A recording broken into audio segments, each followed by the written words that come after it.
நம்ம பயங்கரமா ரெடி பண்ணிட்டு இருக்க ஃப்ரிட்ஜ் பாக்ஸோட பார்ட் 2 தான் இது. இந்த ஃப்ரிட்ஜ் பாக்ஸ பத்தி போன வீடியோலயே நான் சொல்லியிருந்தேன். ரொம்ப மோசமான நிலைமையில இருந்துச்சு. இப்போ இது கிராக்லாம் விட்டுருக்கு. இந்த கிராக்லாம் நம்ம எம்சில்ல அடைக்கிறது வந்து வேஸ்ட்டு. உங்கள்ட்டயும் இந்த மாரி ஏதாவது ஃப்ரிட்ஜ் பாக்ஸ் இருந்தா, அத எடுத்து வந்து எம்சில்ல அடைக்கலாம் அப்படின்ற தாட் இருந்தா நீங்க விட்டுருங்க. ஏன்னா, அது உங்களுக்கு செலவு தான் அதிகப்படுத்தும். நான் இப்ப இதுக்கு என்ன பண்ணியிருக்கேன்னா, வீட்ல வந்து யூஸ் பண்ணாம கிடந்த ஃப்ளெக்ஸ் எடுத்தேன். அந்த ஃப்ளெக்ஸ வந்து நம்ம கீழ ஒரு லேயர் மாரி போட்டு, அதில மீன் விடலாம் அப்படின்ற ஒரு ஐடியா வந்துச்சு எனக்கு. இந்த ஃப்ளெக்ஸ் வந்து வீட்ல சும்மா தான் இருந்துச்சு. அதனால இதில எனக்கு எந்த இன்வெஸ்ட்மென்ட்டுமே கிடையாது. ஃப்ளெக்ஸ ஒரு டைம் ஃப்ரிட்ஜ் பாக்ஸ்ல வச்சு பார்த்துட்டு, அதுக்கேத்த மாரி கட் பண்ண ஆரம்பிச்சுட்டோம். கட் பண்ணி, இப்ப அந்த ஃப்ரிட்ஜ் பாக்ஸுக்கு ஏத்த மாரி செட் பண்றோம்.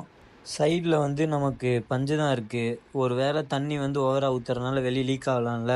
அதனால ஒரு குட்டி ஆணி மாரி எடுத்து, நெறைய குட்டி குட்டி ஆணி எடுத்து சைட்லலாம் எந்தெந்த இடத்துல ஸ்ட்ராங்கா இருக்கணுமோ, அந்த இடத்துலலாம் அடிச்சு விட்டுட்டோம்.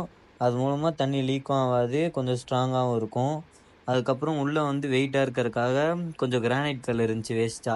அந்த கிரானைட் கல்லையும் கொஞ்சம் கழுவி உள்ள வந்து ஓரமா வச்சுட்டோம்.